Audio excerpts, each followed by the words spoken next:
विसरला जातात आणि भलतच काही आपल्या समोर येतं तेव्हा जी माणसं आपली असतात ती देखील नकोशी त्या ठिकाणी होऊन जातात. मी पण मतदारसंघाचा आमदार आहे, महाराष्ट्रात माझं नाव आहे, देशात माझं नाव आहे, पण या मतदारसंघात एक माणूस सुद्धा सांगणार नाही की आमदार संजय गायकवाडांचा 7 वर्षात कुणाला काही छोटासा त्रास या ठिकाणी आहे म्हणून एक व्यक्ती सांगणार नाही.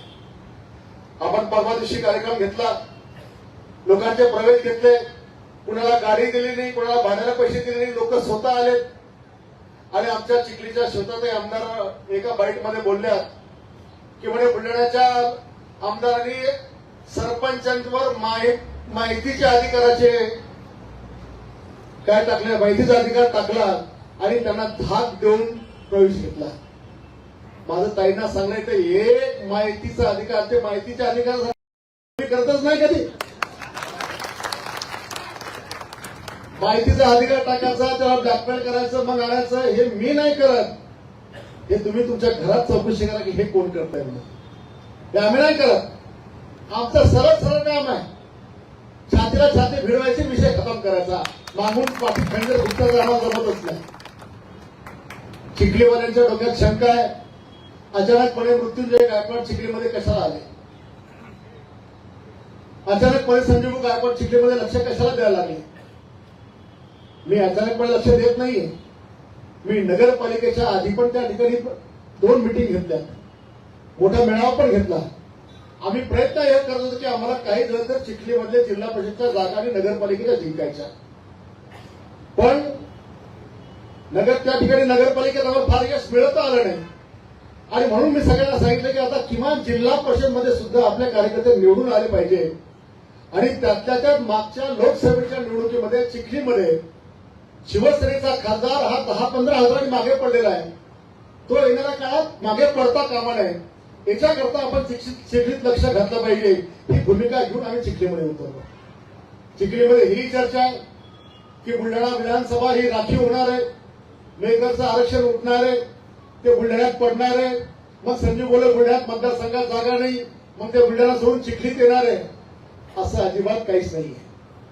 बुलढाण्याची जागा राखीव होत नाही. मेकरची जागा आरक्षण उठलं तरी ते बुलढाण्यावर पडत नाही. त्याच्यामुळे ही शंका सुद्धा चिखलीकरांनी डोक्यातून काढून टाकावी. आमच्या घरातून कोणी चिखलीमध्ये आमदारकी करण्याकरता आम्ही हे सगळं करतो, हे देखील तुमच्या डोक्यातून काढून टाका की आम्हाला मृत्युंजयला विधानसभा लढायची का संजय गायकवाडला विधानसभा लढायची म्हणून आम्ही चिखलीत घुसलो. अजिबात नाही. त्या चिखली तालुक्यात माझ्या बुलढाण्यापेक्षा जास्त नातेवाईक आहेत. मी जर वाचून दाखवली यादी तर इतकी मोठी, अजून तर 6 पानाची यादी बाकी यायची. तुर्तास तुम्हाला थोडीशी फक्त वाचून दाखवतो, कारण यादी तयार करायला सुरुवात केली तर इतकी मोठी यादी आहे. सगळ्यात पहिले अमरापूर माझ्या आईचं गाव, पळसखेड माझ्या बाबांचं गाव, करणखेड माझ्या काकांचं गाव, सगळ्या बाप कधी चुलत नसतो, सगळा बाप. सावरगाव डुकरे आमची मोठी वहिनी सावरगाव डुकरेची संदीपची आहे. आमची मुलगी भास्कर पाटला तिथे डुकरेंकडे.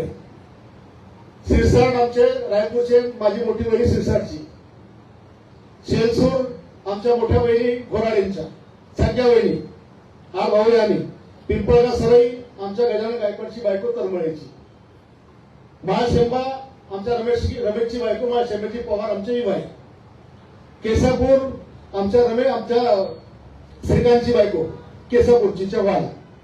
पांगरी माझ्या किशोर गायकवाड माझा मोठा भाऊ, त्याची सगळी बायको उभरंडेची. खोडचे सोनेवाडीचे तायरे, खोडचे जाधव, खोडचे वाघ, डोंगरूचे धनगर पटोळ, खैरवाला माझी मोठी बहीण दिली कुठेकडे, अंबासीला माझी भासून, एकलाला आमचे अंबोरे मामा, गांगलगावला माझ्या चुलत बहिणीची मुलगी मस्के सराकडे दिलेली, किरोड्याचे आमचे बायकर युवाई, वाडीतले वाडी ब्रह्मपुरीचे आमचे वानखेडे, जामचे आमचे सुसर आणि ताटे, काठोड्याचे आमचे थिगळे, मेड्याचे पळघाण, पेठचे आमचे शेळके, सोनखाण्याला आमचे वाघमारी सर जावाई, देवठेराचे आमचे ढोरेचे जावाई, शिरपूरचे शेळके आणि सुसर. त्याच्यानंतर उत्तरपेठचे आमचे निमाजी शेळके आमचे मामा, करणखेडचे दिलीप गायकवाड, विष्णू गायकवाड, शरद गायकवाड, जावाई मामा आणि आत्याची मुलं, एक लढ्याचे आमचे अशोक अंबोरे, मासूरचे सुभाष शिंदे, कैलास शिंदे, रामचंद्र यांचे काका, मावसानी आत्या, कुडमखेड आमचे मामा, साधू कानाडे आणि पालकर, वाडीमध्ये रिंडे, काशीराम रिंडे, एकनाथ रिंडे, दिलीप शेवाळे, माळवंडीचे आमचे चव्हाण मामा, पांगरखेडचे लिंबाजी पिंपळे, सोयगावचे, एवढी मोठी यादी माझ्याकडं. आता मी या इतक्या वर्षात कधीच त्या नातेवाईकांना विचार करी केव्हाही आले निवडणूक त्यांना सांगायचो की आपला पक्ष सोडायचा नाही.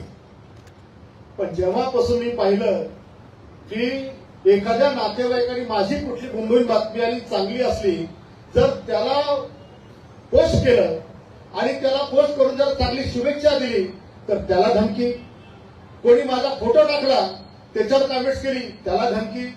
सगळ्या नातेवाईकांनी मला फोन की भाऊ आमच्या शिकलीत असं चालू आहे. एखाद्या कार्यकर्त्याने काही एखादी पोस्ट केली त्याला सुद्धा धमकी. आणि मग मी विचार केला आणि त्यातल्या त्यात शिवसेना, चिखली तालुक्यातली शिवसेना आमची बुलढाणा जिल्ह्यातली 1 नंबरची शिवसेना 1986 ची. त्या काळात आमचा खेडेकर नावाचा कार्यकर्ता आणि एक दुसरा कार्यकर्त्याचं नाव माझ्या लक्षात नाही, पोलीस गोळीबारामध्ये मारले गेले.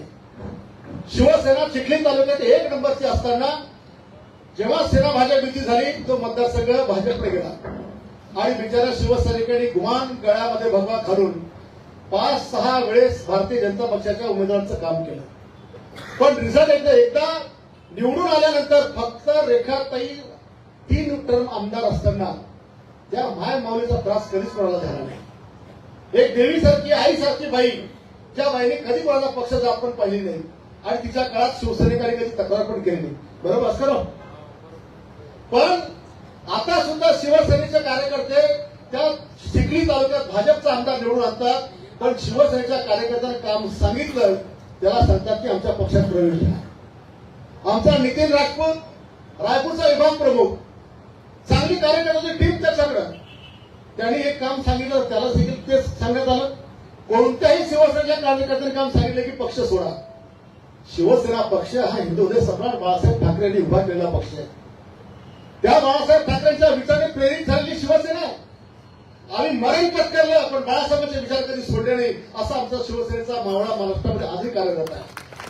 आणि अशी शिवसेना शिरड्याला निघाल्यानंतर मी ठरवलं की चिखली मतदारसंघात विधानसभा लढाई करता नाही जायचं, मृत्यूंजय पण लढाई करता जाणार नाही.